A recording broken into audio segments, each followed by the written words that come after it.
Hi D R express ಮೀಡಿಯಾದ ವೀಕ್ಷಕರೇ, ಸ್ವಾಗತ ಸುಸ್ವಾಗತ. ತಾಲೂಕಿನ ನೂರಾರು ರೈತರು ತಾಲೂಕು ಕಚೇರಿಗೆ ಮುತ್ತಿಗೆ ಹಾಕಿ ಸಮಸ್ಯೆಗಳನ್ನು ಪರಿಹರಿಸಬೇಕು, ಇಲ್ಲವಾದರೆ ಪ್ರತಿಭಟನೆಯನ್ನು ಹಿಂಪಡೆಯುವುದಿಲ್ಲ ಎಂದು ಗುರುವಾರ ಕೆಲವು ಗಂಟೆಗಳ ಕಾಲ ಧರಣಿ ಕೂತು ಕೊರಟಗೆರೆ ತಾಲೂಕು ಆಡಳಿತ ವಿರುದ್ಧ ಘೋಷಣೆಯನ್ನು ಕೂಗಿದ್ರು. ಸಾಗುವಳಿ ಚೀಟಿ, ಖಾತೆ, ಒತ್ತುವರಿ, ಪಾವತಿ ಖಾತೆ ಸೇರಿದಂತೆ ಹಲವು ಕಂದಾಯ ಇಲಾಖೆಯ ಸಮಸ್ಯೆಗಳ ತಾಲೂಕು ಕಚೇರಿಯಾಗಿ ಸರಿಯಾಗಿ ಸ್ಪಂದಿಸುತ್ತಿಲ್ಲ ಎಂದು ಆರೋಪಿಸಿದರು. ರೈತ ಸಂಘ ಮತ್ತು ಹಸಿರು ಸೇನೆ ಜಿಲ್ಲಾಧ್ಯಕ್ಷ ಆನಂದ್ ಪಟೇಲ್ ತಾಲೂಕು ಆಡಳಿತ ವಿರುದ್ಧ ಹರಿಹಾಯ್ದರು. 40 ವರ್ಷದಿಂದಲೂ ಉಳುಮೆ ಮಾಡುತ್ತಾ ಇದ್ದರೂ ಹಲವು ರೈತರಿಗೆ ಸಾಗುವಳಿ ಚೀಟಿಯನ್ನ ತಾಲೂಕು ಆಡಳಿತ ನೀಡಿಲ್ಲ.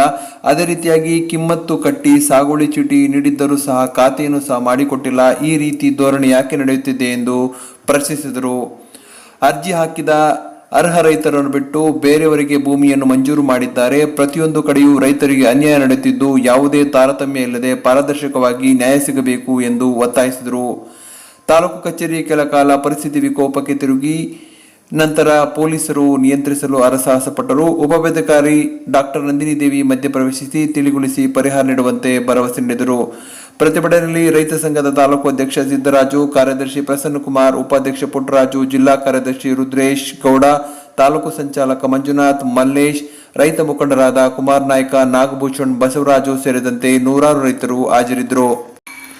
ಅಕ್ಕಾಜಿಹಳ್ಳಿ ಸರ್ವೆ ನಂಬರ್ 33ರಲ್ಲಿ 40 ವರ್ಷಗಳಿಂದ ಅನುಭೋಗದಲ್ಲಿದ್ದ ರೈತ ಕಾಮಣ್ಣ ಮತ್ತು ದಾಳಿ ನರಸಿಂಹಪ್ಪ ಎಂಬುವರ ರೈತರ 4 ಎಕರೆ ಜಮೀನನ್ನು ಸ್ಥಳೀಯ ವಾಸಿಗಳಲ್ಲದ ಕಲಾವತಿ, ರಾಹುಲ್, ಉಮೇಶ್, ಸರಸ್ವತಿ ಎನ್ನುವರು ರೈತರ ಜಮೀನಲ್ಲಿದ್ದ ಬೆಳೆಯನ್ನು ನಾಶಪಡಿಸಿ ತಮ್ಮ ಮನೆಗೆ ಸೇರಿದ ಭೂಮಿ ಎಂದು ಸಾಗುವಳಿ ಚೀಟಿಯನ್ನು ಅಕ್ರಮವಾಗಿ ಪಡೆದಿದ್ದಾರೆ. ಜಮೀನಲ್ಲಿ ಶೆಡ್ ರೀತಿಯ ಮನೆಯನ್ನು ನಿರ್ಮಿಸಿಕೊಂಡು ಇದನ್ನು ತಾಲೂಕು ಆಡಳಿತ ತೆರವುಗೊಳಿಸಬೇಕು, ಇಲ್ಲವಾದಲ್ಲಿ ರೈತರು ಜೊತೆಗೂಡಿ ಸಂಘವೇ ಸ್ಥಳಕ್ಕೆ ತೆರಳಿ ರೈತರ ಒಕ್ಕಲೆಬ್ಬಿಸಿ ಮನೆ ನಿರ್ಮಿಸಿಕೊಂಡಿರುವ ಮನೆಯನ್ನು ತೆರವು ಮಾಡುವ ಕಾರ್ಯವನ್ನು ಮಾಡುವುದಾಗಿ ಎಚ್ಚರಿಸಿದರು. ನನಗೆ ಅನ್ಯಾಯವಾಗಿದೆ, ನ್ಯಾಯ ಬೇಕು. 40 ವರ್ಷದಿಂದ ನಾವು ಉಳುಮೆ ಮಾಡುತ್ತಿದ್ದ ಭೂಮಿಯನ್ನು ಕಿತ್ತುಕೊಂಡಿದ್ದಾರೆ. ನಮ್ಮ ಮೇಲೆ ದೌರ್ಜನ್ಯ ನಡೆಸುತ್ತಾ ಪ್ರಾಣ ಬೆದರಿಕೆಯನ್ನು ಹಾಕುತ್ತಿದ್ದಾರೆ. ನಮ್ಮ ಭೂಮಿ ನಮಗೆ ಕೊಡಿಸಿ, ಇಲ್ಲವಾದರೆ ನಾನು ಪ್ರಾಣ ಬಿಡುತ್ತೇನೆ ಎಂದು ಉಪವಿಭಾಗಾಧಿಕಾರಿ ಡಾಕ್ಟರ್ ನಂದಿನಿ ದೇವಿ ಅವರ ಕಾಲಿಗೆ ಬಿದ್ದು ಕೂಡ ಸಾಗುವಳಿಯನ್ನ ನಿಮ್ಮ ತಾಲೂಕು ಆಡಳಿತ ಕೊಟ್ಟಿಲ್ಲ. ಯಾರು ಮಾತಾಡಬೇಡಿ, ನಾನು ಮಾತಾಡ್ತಾ ಹೋಗ್ತೀನಿ. ನಿಮ್ ತಾಲೂಕು ಆಡಳಿತ ಕೊಟ್ಟಿಲ್ಲ. ತಾಲೂಕು ಆಡಳಿತ ಕೊಟ್ಟಿಲ್ಲ ಅಂದ್ರೆ ಹಿಂದೆ ಇದ್ದಂತ ತಹಸೀಲ್ದಾರ್ಗಳು, ನಿಮ್ಮನ್ನ ಆಳದಂತ ಎಲ್ಲಾ ಜನಪ್ರತಿನಿಧಿಗಳು ನಿಮಗೆ ದೋಖಾ ಮಾಡ್ಕೊಂಡು ಬಂದಿದ್ದಾರೆ. ಅದನ್ನ ಇವತ್ತು ಸರಿಪಡಿಸಬೇಕು ಅಂತೇಳಿ ನಾವು ಇವತ್ತು ಹೋರಾಟವನ್ನ ಹೊಂದಿದ್ವಿ. ಏನು ಸಾಗುವಳಿ ಚೀಟಿನ ಕೊಟ್ಟಿದ್ರು ಕೂಡ, ಕಿಮ್ಮತ್ತನ್ನ ಕಟ್ಟಿದ್ರು ಕೂಡ ಖಾತೆನ ಮಾಡ್ತಾ ಇಲ್ಲ. ಏನೋ 1 ವರ್ಷ 6 ತಿಂಗಳ ಸಮಸ್ಯೆ ಅಲ್ಲ, 20 ವರ್ಷ 30 ವರ್ಷದಿಂದ ಖಾತೆ ಮಾಡದೆ ಹೋದಂತ ಪ್ರಕರಣಗಳು ಇಲ್ಲಿದ್ದಾವೆ.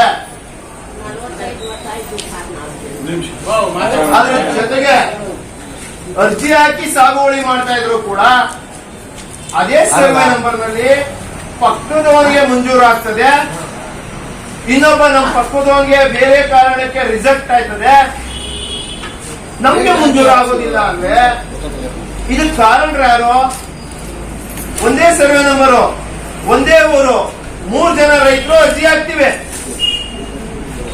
ಒಬ್ಬ ರೈತನಿಗೆ ಮಂಜೂರು ಆಗ್ತದೆ, ಇನ್ನೊಬ್ಬ ರೈತ ಅಂತ ಹೇಳಿ ಅರ್ಜಿ ಹಾಕಿದ್ದನ್ನ ಅವನ ಸರ್ಕಾರಿ ನೌಕರ ಅಂತ ಹೇಳಿ ರಿಜೆಕ್ಟ್ ಮಾಡ್ತಾರೆ. ಆದ್ರೆ ನನಗೆ ಮಾತ್ರ ಮಂಜೂರು ಆಗೋದಿಲ್ಲ ಅಂದ್ರೆ ಆದ್ರಿಂದ ಹಿಂದಿನ ಮರ್ಮ ಏನು? ಇದೆಲ್ಲನೂ ಕೂಡ ನಾವು ಪರಿಗಣನೆಗೆ ತಗೋಬೇಕಾಗ್ತದೆ.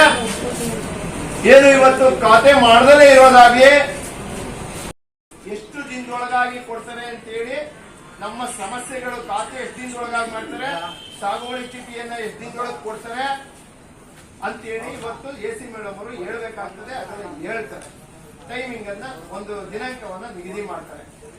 ಸಾಗುವಳಿ ಚೀಟಿ ಕೊಡಕ್ಕೆ ಕಮಿಟಿ ಆಗ್ಬೇಕು, ಅದು ಇದು ಅಂತ ಹೇಳ್ಬೋದು. ಖಾತೆ ಮಾಡ್ಲಿಕ್ಕೆ ಏನ್ ಸಮಸ್ಯೆ ಇಲ್ವಲ್ಲ, ಖಾತೆ ಮಾಡಬಹುದು. ತುರ್ತ ಖಾತೆ ಮಾಡುವಂತ ದಿನಾಂಕನ ಒಂದ್ ದಿನಾಂಕ ಕೊಡ್ಲಿ, ಸಾಗುವಳಿ ಚೀಟಿ ಕೊಡ್ತಕ್ಕಂಥದ್ದನ್ನ ಕಮಿಟಿ ಫಾರ್ಮೇಶನ್ ಆದ್ಮೇಲೆ ಕೊಡ್ಲಿ.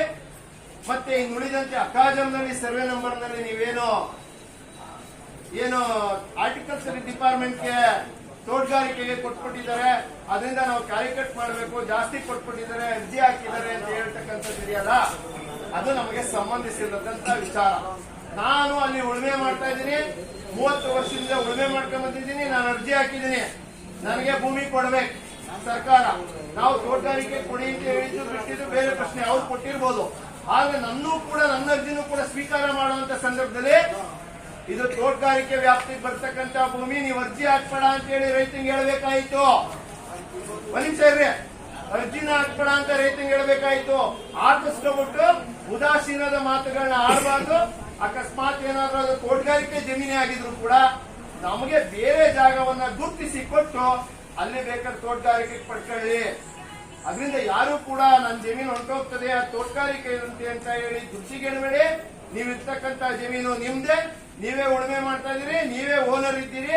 ಇದ್ರ ಜೊತೆಗೆ ಸಾಗುವಳಿ ಕೊಡ್ತಕ್ಕಂಥದ್ದನ್ನ ಏನ್ ಡಿಲೇ ಮಾಡಿದಾರೋ, ತಾರತಮ್ಯ ಡಿಲೇ ಅಲ್ಲ, ಅದು ಒಬ್ಬಂಗೆ ಕೊಟ್ಟು ಇನ್ನೊಬ್ಬಂಗೆ ತಾರತಮ್ಯ ಮಾಡಿದಾರೋ ಅದು ತುರ್ತಾಗಿ ಮುಂದಿನ ಕಮಿಟಿ ಒಳಗಡೆ ಪಾರದರ್ಶಕವಾಗಿ ಒಂದು ಸ್ಪಾಟ್ ವೆರಿಫಿಕೇಶನ್ ಆಗ್ಬೇಕು. ನಿಮ್ಮ RI ಮತ್ತೆ ಯಾರು ವಿಎಗಳು ಮಾಡಿ ಅವತ್ತು ನಮ್ಗೆ ರಿಪೋರ್ಟ್ ಹಾಕಿ ಸಾಗುವಳಿನ ಕೊಡ್ಲಿ. ಇದ್ರ ಜೊತೆಗೆ ತುರ್ತಾಗಿ ಖಾತೆ ಮಾಡ್ಲಿ. ಖಾತೆ ಮಾಡೋದಕ್ಕೆ ತಕರಾರುಗಳನ್ನ ಹೇಳ್ಬೋದು. ಬೇರೆಯವ್ರಿಗೆ ಅದೇ ಸರ್ವೆ ನಂಬರ್ ಖಾತೆ ಮಾಡ್ಲಿಕ್ಕೆ ಆಗ್ತದೆ. ಇದರಿಂದ ನಮ್ಮ ಸರ್ವೆ ನಂಬರ್ಗಳಿಗೂ ಮಾಡಬೇಕು ಅನ್ನೋದೆಲ್ಲ ನಿಮ್ಮ ವಾದಗಳಲ್ವಾ? ನಿಮ್ ಪರವಾಗಿ ನೀವು ಇಷ್ಟು ಜನನೂ ಮಾತಾಡ್ಲಿಕ್ಕೆ ಆಗಲ್ಲ ಅಂತೇಳಿ ನಾನು ಮಾತಾಡಿದೀನಿ. ಇದೆಲ್ಲ ಕೂಡ ಮನವರಿಕೆ ಆಗಿದೆ ತಹಸೀಲ್ದಾರ್ಗೆ ಅಂತ ಹೇಳಿ ಹೇಳ್ತೀನಿ. ಈಗ ಅವರು ಮಾತಾಡ್ತಾರೆ, ನೀವು ರೈತನಿಗೆ ಕೊಡದಾರೆ ಅದು ಸ್ಕೆಚ್ ಬದಲಾವಣೆ ಆಗಿದೆ, ಅದು ಬೇರೆ ಕಡೆ ಇದೆ ಅಂತ ಹೇಳ್ತಾರ. ನಮ್ಮ ಸ್ಕೆಚ್ ಬದಲಾವಣೆ ಆಗಿದ್ರು ಕೂಡ ಆ ಸ್ಕೆಚ್ ರೈತ ಎಲ್ಲಿದ್ದಾನೋ ಅಲ್ಲಿಗೆ ಯಾಕೆ ನೀವು ಸಾಗುವಳಿ ಚೀಟಿಯನ್ನ 17ರಲ್ಲಿ ಕೊಡ್ಲಿಲ್ಲ? ಕೊಡ್ಬೇಕಿತ್ತು. ಕೊಡದಾರೆ ಅವತ್ತು ನಿಮ್ ಕಮಿಟಿ ತಪ್ಪಿಗೆ. ಈಗ ಯಾರೋ ತಂದು ಕೂರಿಸಿದೀನಿ ಅಂತ ಹೇಳಿ ನಾವ್ ಹೇಳ್ತೀವಿ, ಇಲ್ಲ ನೀವು ಸರ್ವೆ ಸ್ಕೆಚ್ಚೇ ಬದಲಾವಣೆ ಆಗಿದೆ ಅಂತ ಹೇಳ್ತೀರಲ್ಲ, ಆಯ್ತು. ಈ ಮೂಲ ರೈತ ಎಲ್ಲಿದೆ ಅವ್ರು ಕೊಡ್ಬೇಕಿತ್ತು, ಕೊಟ್ಟಿಲ್ಲ ನೀವು. ಅದರಿಂದ ಈಗ ಏನಾಯ್ತು, ಯಾರು ರಾತ್ರಿ ಯಾರೇ ಒಬ್ಬ ರೈತ ಮನೆ ಕಟ್ಲಿಕ್ಕೆ ಆಗಲ್ಲ ಮನೇನ, ಯಾರು ರಾತ್ರಿ ತಂದಿ ಆ ಡಬ್ಬನ ಇಳಿಸಿ AC ರೂಮ್ ಅನ್ನ ರೆಡಿ ಮಾಡಿದಾರ ಅದನ್ನ ಇವತ್ತೇ ತೆರವುಗೊಳಿಸಬೇಕು. ಪೊಲೀಸ್ ಇಲಾಖೆಗೆ ಆದೇಶ ಮಾಡಬೇಕು. ಆಗಲ್ಲ ಅಂತ ಹೇಳಿ ನಮ್ಮ ಎಲ್ಲ ಎಷ್ಟು ಕೇಸ್ ಹಾಕತ್ತಿರೋ ಹಾಕೊಳ್ಳಿ, ನೀವು ನಾವು ತೆರವುಗೊಳಿಸೋದು ಗೊತ್ತದೆ, ನಾವು ತೆರವುಗೊಳಿಸ್ತೀವಿ. ಸೀರಿಯಸ್ ಆಗಿ ಹೇಳ್ತಾ ಇದಾಗಬೇಕು. ಈಗ ಮುಂದಿನ ನಾವು ಯಾವ ಇಶ್ಯೂಸ್ ಬಂದಿದೆ ಸರ್ವೆ ನಂಬರ್ ವೈಸ್ ಅವರಿಗೆ ಸಾಗುವಳಿ ಕೊಟ್ಟಿರುವುದು ಅಥವಾ ಕೊಟ್ಟಿಲ್ಲ ಅಥವಾ ಅವರಿಗೆ ಮಂಜೂರು ಆಗಿದೆ ಆತರ ಇಶ್ಯೂಸ್ ಪ್ರಕಾರ ಬೈಫಿಕೇಶನ್ ಮಾಡ್ತೀವಿ, ಅದೆಲ್ಲ ಪರಿಶೀಲನೆ ಮಾಡ್ತೀವಿ. ಆದಷ್ಟು ಬೇಗ ಎಲ್ಲ ಕ್ಲಿಯರ್ ಮಾಡ್ತೀವಿ. ಎಲ್ಲ ಲೀಗಲ್ ಪ್ರೊಸೀಜರ್ ಪ್ರಕಾರ ಮಾಡ್ತೀವಿ. ಫಾಲೋ ಅಪ್ಗೆ ಬೇಕಾದ್ರೆ ವೀಕ್ಲಿ ಒನ್ಸ್ ಏನಾಗಿದೆ, ಯಾವ ಹಂತದಲ್ಲಿದೆ ನಮಗೂ ಕೊಡ್ತೀವಿ. ಈಗ ಡೇಟ್ ನಾನು ಹೇಳಕ್ಕೆ ಬರಲ್ಲ, ಬಿಕಾಸ್ ಪ್ರತಿಯೊಂದು ಸರ್ವೆ ನಂಬರಲ್ಲೂ ಬೇರೆ ತರ ಇಶ್ಯೂಸ್ ಇರುತ್ತೆ. ಅವರಿಗೆ ನಾನು ಇಲ್ಲೇ ಕೊಡ್ತೀನಿ ಅಂತ ಡೇಟ್ ಹೇಳಕ್ ಬರಲ್ಲ. ಬಟ್ ಆದಷ್ಟು ಬೇಗ ನಮ್ಮಲ್ಲಿ ಏನೇನೆಲ್ಲ ಮಾಡಬಹುದು ನಾವು ಕ್ಲಿಯರ್ ಆಗಿ ಲೀಗಲ್ ಆಗಿ ಮಾಡ್ತೀವಿ. ಸಾಗುವಳಿ ಚೀಟಿ ಇರೋದಕ್ಕೆ ಏನ್ ತಕರಾರು, ಖಾತೆ ಎಷ್ಟು ದಿನದೊಳಗಡೆ ಮಾಡಬಹುದು? ಖಾತೆ ಮಾಡಿದ್ರೆ ಏನ್ ತಕರಾರಿದೆ ಅಂತ ಫಸ್ಟ್ ನಾವು ನೋಡಬೇಕು. ಫಸ್ಟ್ ಏನ್ ಇಶ್ಯೂ ಬಂದಿದೆ ಸರ್ವೆ ನಂಬರ್ ಪ್ರಕಾರ ಅಷ್ಟು ಇಶ್ಯೂ ತಗೊಂಡಿದ್ದೀವಿ, ಅದ್ರಲ್ಲಿ ಏನ್ ಇಶ್ಯೂ ಇದೆ ಅಂತ ಫಸ್ಟ್ ನಾನು ನೋಡ್ಬೇಕು. ಕಳೆದ 1 ವರ್ಷದಿಂದ ಇದೇ ಜಾಗದಲ್ಲಿ ನಿಂತು ನಿಮ್ ತಹಸೀಲ್ದಾರ್ಗೆ ನಾವು ಮನವರಿಕೆ ಮಾಡ್ಕೊಳ್ತಾನೆ ಬಂದಿದ್ದೀವಿ. ಅವರು ಒಂದೇ ಸರ್ವೆ ನಂಬರ್ ನಲ್ಲಿ ಬೇರೆಯವ್ರಿಗೆ ಖಾತೆ ಮಾಡಿದ್ದಾರೆ, ಆದ್ರೆ ಈ ರೈತನ ಖಾತೆ ಮಾಡಿಲ್ಲ. ಅದಕ್ಕೆ ಎಲ್ಲ ಪ್ರತಿಯೊಂದು ಸರ್ವೆ ನಂಬರ್ ಎಲ್ಲರೂ ಬರೆಸ್ಕೊಂಡಿದ್ದೀವಿ. ಈಗ ನಾನು ಮಾಡಲ್ಲ ಅಂತ ಹೇಳ್ತಾ ಇಲ್ಲ, ಹೊರಗಡೆ ನಾವು ನಿಮ್ ತಹಸೀಲ್ದಾರ್ 1 ವರ್ಷದಿಂದ ಕೊಟ್ಟಿದೀವಿ. ನೀವು ಕೂಡ ಅವ್ರಿಗೆ ಹೇಳಿ ಸೀರಿಯಸ್ ಆಗಿ ತುಂಬಾ ತುರ್ತಾಗಿ ಮಾಡ್ಲಿಕ್ಕೆ. ಈಗ ಅಧ್ಯಕ್ಷ ಕೇಳಿ ಬೇರೆ ವಿಚಾರ ಸಾಗುವಳಿ ಚೀಟಿ ತೊಂದರೆ ಇಲ್ಲ, ಒತ್ತುವರಿ ಇದೆ, ಬೇರೆ ಬೇರೆ ವಿಚಾರಗಳು ಎಲ್ಲ ಸೇರಿ 170 ಅರ್ಜಿ ಆಗಿದೆ. ಅವೆಲ್ಲವೂ ಕೂಡ ಯಾವ್ಯಾವ village wise survey number list out ಮಾಡಿದೆ. ಲೀಸ್ಟ್ ಔಟ್ ಮಾಡಿ ಆ ಸರ್ವೆ ನಂಬರ್ ಏನ್ ಪ್ರಾಬ್ಲಮ್ ಇದೆ ಚೆಕ್ ಮಾಡಿ ಖಾತೆ ಸಮಸ್ಯೆ ಇದೆ ಏನ್ ಸಮಸ್ಯೆ ಅಟೆಂಡ್ ಮಾಡಿ ಮಾಡ್ಕೊಡ್ತೀವಿ. ಅದ್ರಲ್ಲಿ ಮೆನ್ಷನ್ ಮಾಡೋದು ಸರ್, ಖಾತೆ ಆಗಿಲ್ಲ ಚೆಕ್ ಮಾಡ್ತೀರಿ, ಏನ್ ಸತ್ಯ ನೀವು ಚೆಕ್ ಮಾಡಿ ಖಾತೆ ಆಗೋದನ್ನ ತುರ್ತಾಗಿ ಎಷ್ಟು ಒಳಗಡೆ ಮಾಡಿಸ್ತೀರಾ ಅಂತ ಹೇಳಿ ಸರ್. ಅಲ್ಲ ಡಾಕ್ಯುಮೆಂಟ್ ಪ್ರತಿಯೊಂದು ಚೆಕ್ ಮಾಡೋದು. ಕೆಲವೊಂದು ಡಾಕ್ಯುಮೆಂಟ್ ಇಲ್ಲ ಏನ್ ಮಾಡೋಣ? ಯಾವ ಡಾಕ್ಯುಮೆಂಟ್ ಇಲ್ಲ? ಅವ್ರಿಗೆ ಇವ್ರು ಕೊಟ್ಟಿರೋದಕ್ಕೂ ನಮ್ಮಲ್ಲಿ ಸ್ಯಾರಿ ನೋಡ್ಬೇಕಲ್ಲ. ಕೊಟ್ಟಿರೋದು ನೀವು ಕೊಟ್ಟಿರೋದು ಅಲ್ಲ, ಇಲ್ಲಿ ನೀವು ಬರ್ಸಿದಾರಲ್ಲ ಸರ್ವೆ ನಂಬರ್ ಡಾಕ್ಯುಮೆಂಟ್ ತೆಗಿಸ್ಬೇಕು. ಅವ್ರು ವಿತ್ ಡಾಕ್ಯುಮೆಂಟ್ ತಂದಿದ್ದಾರೆ ಸರ್.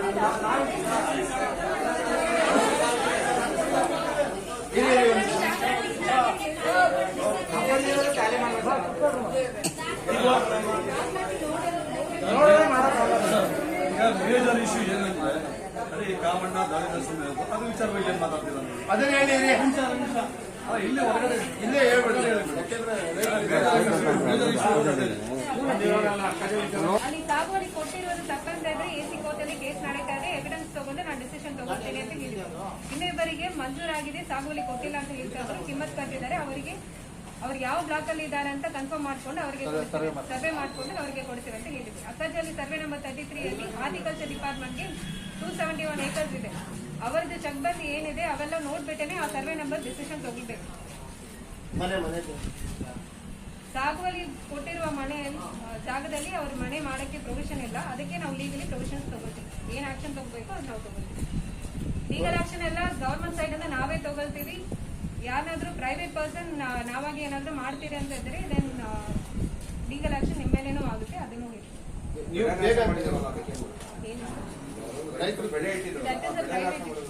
ಪ್ರೈವೇಟ್ ಇಶ್ಯೂ ಅದು ಏನಾಗಿದೆ ಅಂತ ನಾವು ಪೊಲೀಸ್ ಕಂಪ್ಲೇಂಟ್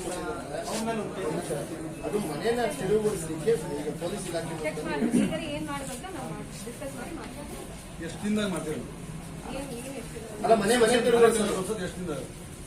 ಅದು ಡಿಸ್ಕಷನ್ ಏನ್ ಲೀಗಲಿ ಏನ್ ಮಾಡ್ಬೇಕು ಅಂತ ಡಿಸ್ಕಸ್ ಮಾಡಿ ಅಲ್ಲ ಮನೆ ತೆರವುಗೊಳಿಸಕ್ಕೆ ಮನೆ ತೆರವುಗೊಳಿಸ ಮನೆ ಕಟ್ಟಲಿಕ್ಕೆ ರಾತ್ರಿ ಮನೆ ಕಟ್ತಾರೆ. ನಾನು ಅದೇ ಹೇಳಿದೆ, ಸಾಗುವಳಿ ಜಮೀನಲ್ಲಿ ಮನೆ ಕಟ್ಟಂಗಿಲ್ಲ. ಅದ್ರ ಪ್ರಕಾರ ಲೀಗಲಿ ಏನ್ ಮಾಡ್ಬೇಕು ಅದು ಬ್ಯಾಂಕ್ ಕ್ಯಾನ್ಸಲ್ ಮಾಡ್ಬೇಕು. ಅದಕ್ಕೆ ರಿಪೋರ್ಟ್ ತಗೊಂಡು ಏನ್ ಮಾಡ್ಬೇಕು ಅದು ಎಷ್ಟು ದಿನದೊಳಗೆ ಈಗಲೇ ಇವತ್ತೇ ಕೊಡ್ರಿ ಅಂತ ಹೇಳಿದ್ರು. ಇವತ್ತು ಅಥವಾ ನಾವೇ ಮೇಡಮ್ ಅವ್ರು ಏನ್ ಹೇಳ್ತಿದ್ದಾರೆ, ಸಪರೇಟ್ ಮಾಡ್ಲಿಕ್ಕೆ ರೈತರದ್ದು ಡಾಕ್ಯುಮೆಂಟ್ ಚೆಕ್ ಮಾಡ್ಲಿಕ್ಕೆ ಎಷ್ಟು ದಿನ ಆಗ್ಬೋದು ಸರ್ ಅಂತ? ಅಲ್ಲ ಇಲ್ಲಿ ಒಂದೇ ವಿಲೇಜ್ ಇಲ್ಲ ಬ್ರದರ್. ಗೊತ್ತಾಯ್ತು ಸರ್, ಅದನ್ನೇ ಹೇಳ್ತೀನಿ ನಿಮ್ಗೆ. 1 week 10 days ನಾವು ಮೇಡಮ್ 1 ವರ್ಷದಿಂದ ಇವ್ರಿಗೆ ಅರ್ಜಿ ಕೊಟ್ಟಿದೀವಿ. 1 ಮಾಡಿದೇವೆ ಎಲ್ಲ ಮೇಡಮ್ ಈಗ ಕೊಟ್ಟಿರೋದನ್ನ 15 ದಿನ 1 ತಿಂಗಳು 2 ತಿಂಗಳು ಟೈಮ್ ಇರುತ್ತೆ. ಒಂದು 10 days ಅಲ್ಲಿ ಬೈಫಿಕೇಶನ್ ಮಾಡ್ತೀವಿ. ಯಾವ ಹಂತದಲ್ಲಿ ಇದೆ ಯಾವ ಈಗ ನೀವು ಯಾರು ನೀವು ಇದ್ರ ಫಾಲೋ ಮಾಡಿ ನಾವು ಯಾವ ತೆಗೆದ್ವಿ ಅಂತ ಹೇಳ್ತೀವಿ. ಅರ್ಥ ಆಯ್ತಾ? 10 days ಅಲ್ಲ ಮೇಡಮ್, 20 days ಆಗಲಿ ನಾವು ವೇಟ್ ಮಾಡ್ತೀವಿ. ಬಟ್ ಖಾತೆ ಆಗ್ತೇವೆ ಖಾತೆ ಆಗ್ತೇವೆ. ಖಾತೆ ಕೇಳ್ರಿ ಇಲ್ಲಿ ಖಾತೆ ಸಂಬಂಧಗೆ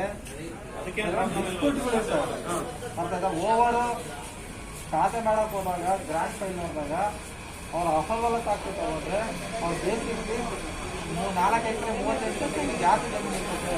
ಅವೆಲ್ಲ ಇರ್ತವೆ ಪ್ರಾಬ್ಲಮ್. ಅವೆಲ್ಲ ನೋಡಿ ಖಾತೆ ಮಾಡ್ಬೇಕಾದ್ರೆ ತಗೊಳ್ಳಿ ಜಿಡ್ಡಿ ಕೊಟ್ಟಾರೆ ಅಂತ ಹೇಗೆ ಖಾತೆ ಮಾಡಕ್ ಆಗೋದಿಲ್ಲ. ಅವರು ಅದನ್ನ ಚೆಕ್ ಮಾಡ್ಬೇಕಲ್ಲ. ನೀವು ಅದನ್ನ ಜಾಸ್ತಿ ಆಗಿದ್ದಾರೆ ಅಮಾಯಕರಿಗಾಗಿಲ್ಲ ಅಂತದನ್ನ ಚೆಕ್ ಮಾಡ್ಕೊಡ್ತೀನಿ. 10 days 20 days ನೀವು ಕೊಟ್ಟಿರೋ ಪ್ರಕಾರ ಫಸ್ಟ್ ಬೈಫಿಕೇಶನ್ ಮಾಡಿಬಿಟ್ಟು ದಾಖಲಾತಿ ಇರುವುದು ಇಲ್ಲದೇ ಇರುವುದು ಅದರಲ್ಲಿ ಯಾವ ಇಶ್ಯೂಸ್ ಇದೆ ಅಂತ ಬೈಫಿಕೇಶನ್ ಮಾಡಿಬಿಟ್ಟು ನಾವು ದಾಖಲಾತಿ that will happen in 10-20 days. ಅದಾದ್ಮೇಲೆ ಬೇಗ ಆಗಬೇಕಾಗಿರೋದು ಏನೇನಿರುತ್ತಲ್ಲ ಇದು ಲೀಗಲಿ ಆದಷ್ಟು ಬೇಗ ನಾವು ಮಾಡ್ತೀವಿ. ದಯಮಾಡಿ ನಿಮ್ಮ ಮೇಲೆ ಭರವಸೆ ಇಟ್ಟು ನಾವು ಹೋರಾಟ ಹಿಂದಕ್ಕೆ ತಗೋತೀವಿ ಮೇಡಮ್. ಇವ್ರಿಗೆ ನಮ್ಮ ಭರವಸೆನೆ ಕಳ್ಕೊಬಿಟ್ರು. 1 ವರ್ಷದಿಂದ ನಾವು ಅರ್ಜಿ ಕೊಡ್ತಾ ಬಂದ್ರು ಸರ್. ಬಹಳ ಅವರು ಕೂಡ ನಮ್ಗೆ ಬಹಳ ಭರವಸೆ ಕೊಟ್ರು. ನಾನು ರೈತರ ಮಗ, ನಿಮ್ ಜೊತೆ ಇರ್ತೀವಿ ಬ್ರದರ್, ಯಾಕೆ ಮಾಡಿಸ್ಕೊಡ್ತೀನಿ, ರೈತರಿಗೆ ಅನುಕೂಲ ಮಾಡ್ತೀನಿ ಅಂತೇಳಿ. ಈಗ ನಮ್ಗೆ ಸಮಸ್ಯೆ ಬಗೆಹರಿದಿಲ್ಲ. ದಯಮಾಡಿ ನಿಮ್ಗೂ ಕೂಡ ಗೌರವ ಕೊಟ್ಟು ನಾವು ನಮ್ಮ ಹೋರಾಟ ಹಿಂದಕ್ಕೆ ತಗೊಂತೀವಿ. ನಮ್ಗೆ 20 days ಅಲ್ಲ, ಇನ್ನೂ 1 ತಿಂಗಳು ಕಾಯ್ತೀವಿ. 1 ತಿಂಗಳೊಳಗಡೆ ಈ ಸಮಸ್ಯೆಗಳು ಬಗೆಹರಿಲ್ಲ. ತಿಂಗಳೊಳಗಡೆ ಬೈಫಿಕೇಶನ್ ಮಾಡಿ ನಮಗೆ ಸ್ಟೇಜ್ ಬೈ ಸ್ಟೇಜ್ ಯಾವ ಹಂತದಲ್ಲಿದೆ ಅಂತ ಹೇಳ್ತೀವಿ. ಯಾರಾದ್ರೂ ಒಬ್ಬರಿಬ್ಬರು ಕಾಂಟ್ಯಾಕ್ಟ್ ಅಲ್ಲಿ ಇರ್ತಾರೆ, ಖಂಡಿತವಾಗಿಯೂ ಸಮಸ್ಯೆ ಬಗೆಹರಿಸಬೇಕು. ದಯಮಾಡಿ ಅಕ್ಕನಹಳ್ಳಿದು ಅದು ಇಮಿಡಿಯೇಟ್ ಆಗಿ, ಯಾಕೆಂದ್ರೆ ಅವ್ರದ್ದು ಈಗ ಬೆಳೆ ಕಳ್ಕೊಂಡಿದ್ದಾರೆ. ಅವರು ಬೆಳೆನ ನಾಶ ಮಾಡಿದ್ದಾರೆ. ಅವರು ಏಕಾಏಕಿ ಭೂಮಿ ಒಳಗಡೆ ಹೋಗಿದ್ದಾರೆ. ಸ್ವಾಧೀನದಲ್ಲಿರುವಂತ ಭೂಮಿ ಒಳಗಡೆ ಹೋಗಿದ್ದಾರೆ. ಸರಿನಾ? ನೀವು ಸ್ಕೆಚ್ ಅದೇ ಅಂತ ಹೇಳ್ತೀರಿ, ನಾವು ಅದಲ್ಲ ಅಂತ ಹೇಳ್ತೀವಿ. ಸ್ಕೆಚ್ ಮಾಡಿಸಿ ಪರವಾಗಿಲ್ಲ. ಹೊಸದಾಗಿ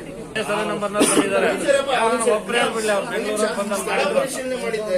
ದಯಮಾಡಿ ಅವ್ರಿಗೆ ಯಾಕೆ ಆಗಿಲ್ಲ ಅನ್ನೋದ್ರ ಬಗ್ಗೆ ನೀವು ಸ್ಥಳ ಪರಿಶೀಲನೆ ಮಾಡಿ ಒಂದ್ಸತಿನೂ ಉಳ್ಮೆ ಮಾಡಿ. ಯಾರು ಏಕಾಏಕಿ ಬಂದು ಒಬ್ರಿಗಾದ್ರೆ ಪದೇ ಪದೇ ಕೊಡುವಂಗೆ ರೈತರಿಗೆ ಅನ್ಯಾಯ ಆಗಲ್ಲ. ಅವ್ರು ನೋಡಿದ್ರೆ ಮೇಡಮ್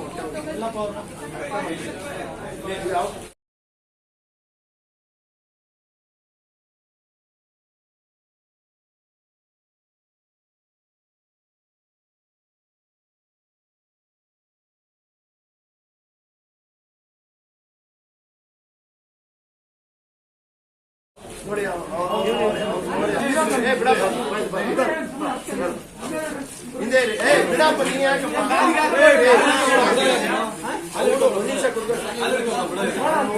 ಹಂಗೆಲ್ಲ ಮಾಡಬಾರ್ದು. ದಯಮಾಡಿ ಇದೊಂದು